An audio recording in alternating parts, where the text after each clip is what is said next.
Hello, I'm Dr. Kathy Hartley, and this is part two of Convergence and Divergence of International Human Resource Management Systems. And we're going to be looking at human resource management in Russia and Eastern Europe.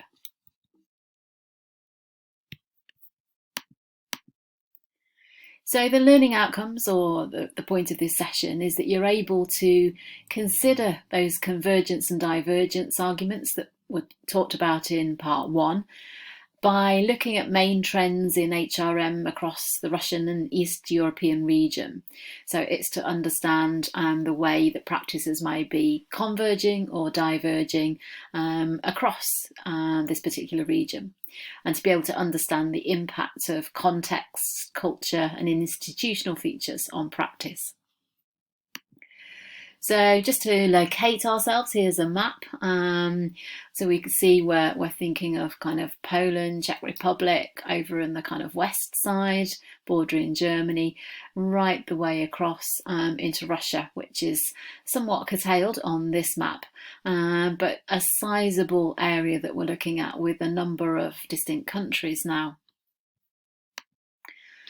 So can we really evaluate international human resource management across this region? It's very diverse culturally, economically and historically. There are quite significant religious differences across the countries. Different levels of development, so places like the Czech Republic are more industrialised or advanced than many of the other more eastern countries. And some countries have EU membership, others not, and other kind of influencing systems. So substantial differences. Are there any commonalities? Yes, in the sense that there's been a shift from a planned economy under a communist regime towards a free market capitalist economy in part of the region. So from 1990, the fall of the Berlin Wall and the end of the old Soviet Union, we've seen a sizable increase in foreign direct investment. So organisations moving in to the region, putting money into the region. And that's led to quite a change in human resource management practices. So we're seeing more sophisticated practices, for instance, around recruitment and selection, pay, reward, training, and so on. But as a result of that, and a result of opportunities, we're also seeing quite a serious brain drain. So particularly younger people leaving some of those countries since they've joined the European Union to move to others where there are greater opportunities. And that's led to a reliance then on expatriate managers. So if we see, for example, an American company making an investment into Eastern Europe, setting up a subsidiary, and then needing to actually send their own managers out there to actually run those organisations. So across Central and Eastern Europe, Western human resource management models, so more of an American model, has determined practice, but being adopted in a very piecemeal kind of way. So we might say that actually what we're seeing are quite different hybrid approaches. So elements of an Eastern kind of model and elements of the more Western HRM model. And that leads to some constraints in terms of what human resource management might be able to achieve in those countries. It's also causing, as Waldor and Boudoir call it, cultural confusion. They suggest that that's not a dimension that was included in Hofstede's national cultural dimensions, but we're seeing this real kind of blurring and this kind of confusion as to quite what is our culture now in some instances. Kolman et al. Looked at cultural differences across Czech Republic, Hungary, Poland, Slovakia and the Netherlands, and they found major cultural differences. So they found evidence of heterogeneity or quite substantial difference, with Slovakia being at an extreme position on 4 of the original 5 Hofstede dimensions. So in terms of looking at power difference, where there's acceptance of power inequalities within a society, then Slovakia had the largest kind of measure or index on that, Poland the smallest.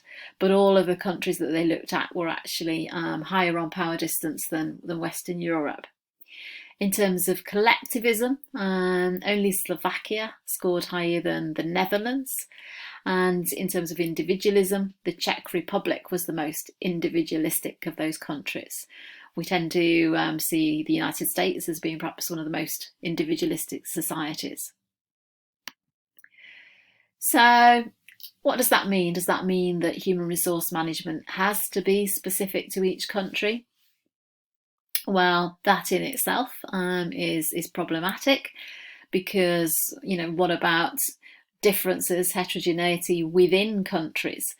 We talked about that in part 1, and we're seeing differences not across countries, but within. There are certain Western assumptions about culture, tradition, historical and institutional differences that are being ignored by those seeking to transfer HRM practices. But also most models that have been set up don't necessarily align with reality. We see a difference between, even perhaps in the States and the West, between the kind of formal models and what really happens in practice. Now, Holden and Cooper back in the 90s studied Russian construction managers, and they showed that they have a preference for authoritarianism and some what we might think of as traditional or more professional management ways. If we look at the Czech Republic, before World War II, that had developed communist or central decision making. But Czech Republic separated from Slovakia in 1993 and was one of a number of those Eastern European countries that joined the EU in 2004. And in doing so, we see HRMs involved in tandem with some of those kind of shifts. So at one point there were very strong independent trade unions, and then we've seen a decline in membership as human resource management has taken hold. We're seeing the kind of devolution to line managers, things like outsourcing, performance-related pay, that are also associated with HRM. The vocational educational training has been transformed, but there's continuing value being placed on the kind of post-compulsory school education. So a lot of focus within the Czech Republic on upskilling, people staying in education for longer, and also aligning education and those vocational training institutions to decrease that need for migrant labour and to reduce the skills gaps. That's interesting in that we're also in the UK at the moment seeing a big push at government level to try and actually kind of align further education and higher education more and to focus on the kind of the vocational skills that are needed. If we look at Bulgaria, Bulgaria joined the EU slightly later in 2007, and what we've seen there is a desire to establish a competitive and a higher end knowledge-based economy in the way that we think of perhaps more Northern and Western Europe, having moved from manufacturing to services and higher end services, such as kind of financial services, legal services. There's also been a shift to a tripartite or more shared decision making in terms of industrial or employment relations systems. We're seeing human resource managers take on a more strategic role. So again, devolving to line managers, introducing things like flexible forms of work. Again, as with Czech Republic, we're seeing kind of a focus on vocational training to actually try and help this EU integration. We're also seeing in countries like Bulgaria quite a high corruption measure score. And we're seeing Bulgaria on a par with places like Brazil, China and India. And we'll come back to that later. If we move to Russia, has been considered one of O'Neill's BRIC countries, so Brazil, Russia, India and China, the countries where economic power is believed to be kind of coming from in the future, so the real kind of powerhouses around the globe, according to O'Neill and some other writers. That assessment is arguably based on the level of oil and gas reserves and the level of taxes that come from that Russia has.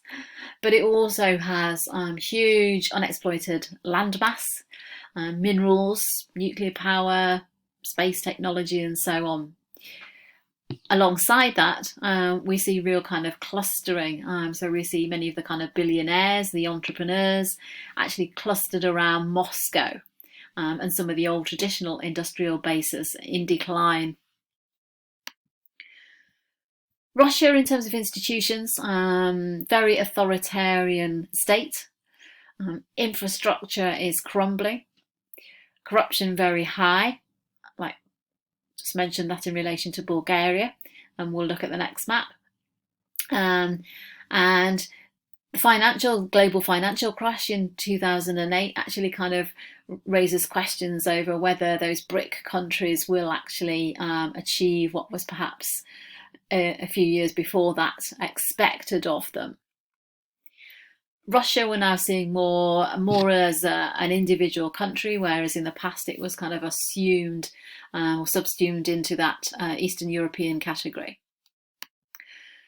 So this map actually shows the Corruption Perception Index around the globe. Transparency.org are an organisation that monitor this and work with all global bodies and government kind of level agencies. So the darker the red, the higher the corruption score or index. And we can see there across the kind of region that we're talking about, particularly into Russia, very kind of high scores there. Similar across a lot of Africa, and then again Central and Southern America. Russia, though, as we said, is a huge country, incredibly complex. It has a multi-ethnic population, very fast-growing economy, increasing collaborations with foreign countries and companies, and that demands that we conduct quite a complex analysis of what's going on in terms of business and what's happening in terms of human resource management over there. Some aspects seem rather kind of contradictory or confused. So it's a multi-ethnic country, but not particularly tolerant to diversity and inclusion. We've got the kind of legacy of periods of forced labour, a long period of communism, and Gurkov and Zelenova say that perhaps makes Russia quite exceptional. The political system has been in a fair degree of flux, not always able to kind of move forward with HRM initiatives. And in terms of, if we think about HRM initiatives as trying to introduce transparency and fairness into processes, we also see the effect of people using political connections, who they know, very much over in Russia. Blatt is that concept, so those kind of people who do that are referred to as blatters, and we see similar kind of things going on across the Middle East, where the concept is referred to as wasta, and in China where it's referred to as guanxi, or something along those lines. My pronunciation is probably not correct. So there are lots of different kind of influences that suggest implementation of a modern form of human resource management may well be constrained. So how do we kind of judge that? Well, Faye, back in the end of the 90s, was saying for anyone who's trying to develop a good human resource management system in a foreign company that starts operating in Russia, then it usually takes at least 2 years to even be able to implement a pretty basic human resource management system. So it's a long, slow process. And if we're looking, we wouldn't expect to see huge kind of transformations of practice overnight. Krachev and Babina suggest that the cultural orientation doesn't particularly fit with a market-oriented economy.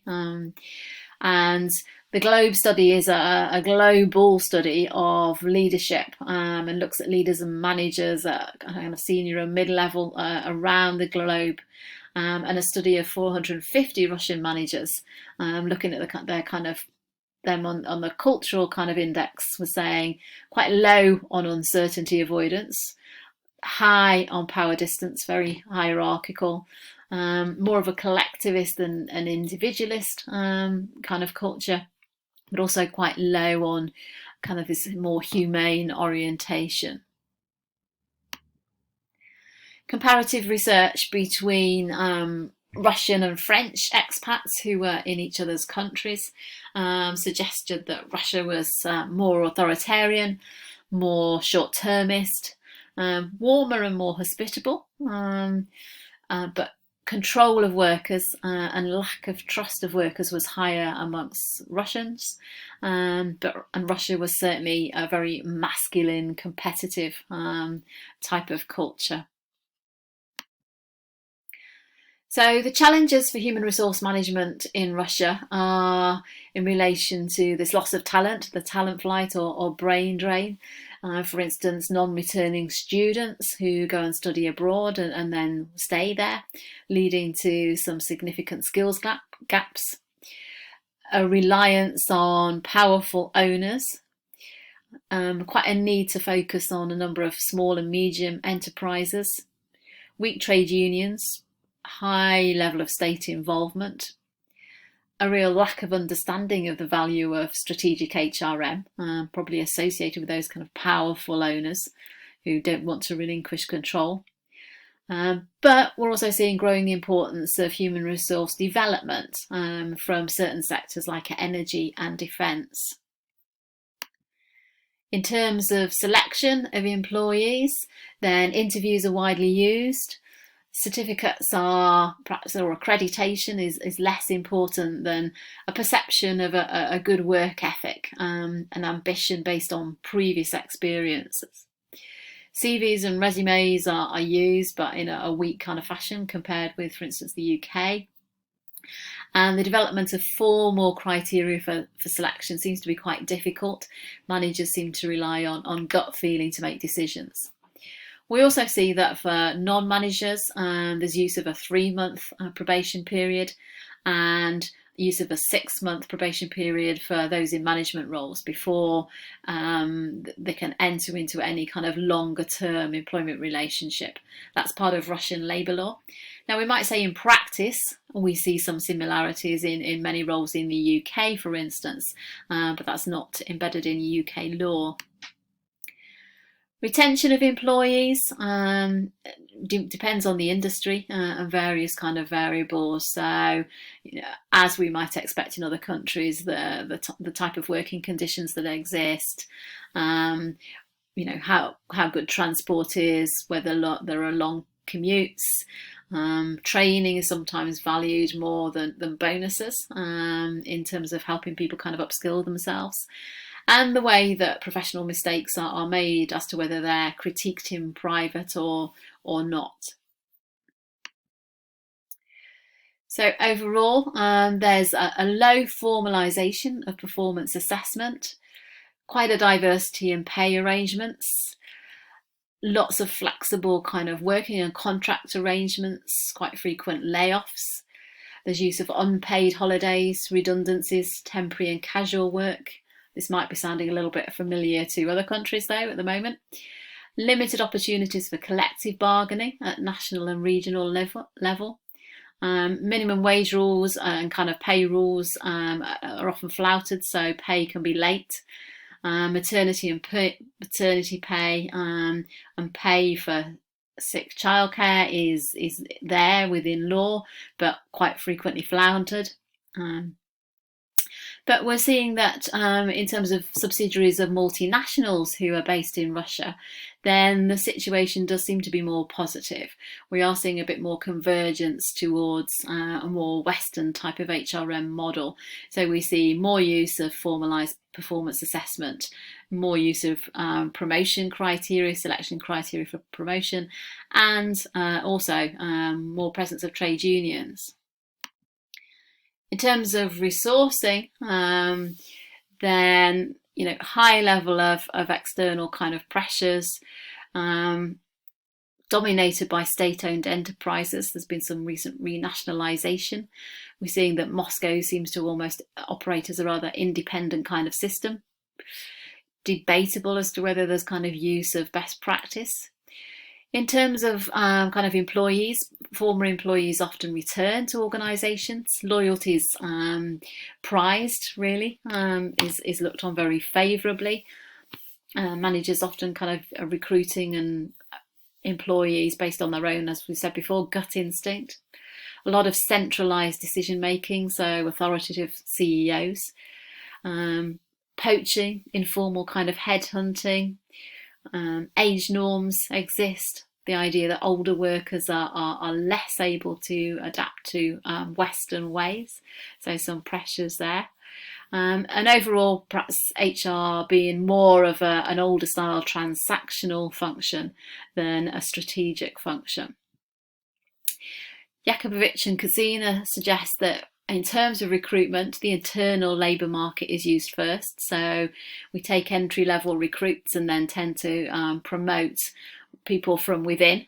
And then the external labour market is looked to. And quite often, in terms of extended labour market, it's more around CEOs and people looking at their own social networks. So hopefully that gives you a flavour of human resource management challenges, constraints, the way in which perhaps in some multinationals that have set up subsidiaries in Russia might be implementing HRM practice, and allow you to kind of think about how convergence and divergence is operating. Finally, there are a few references for you to refer to. Thank you for listening.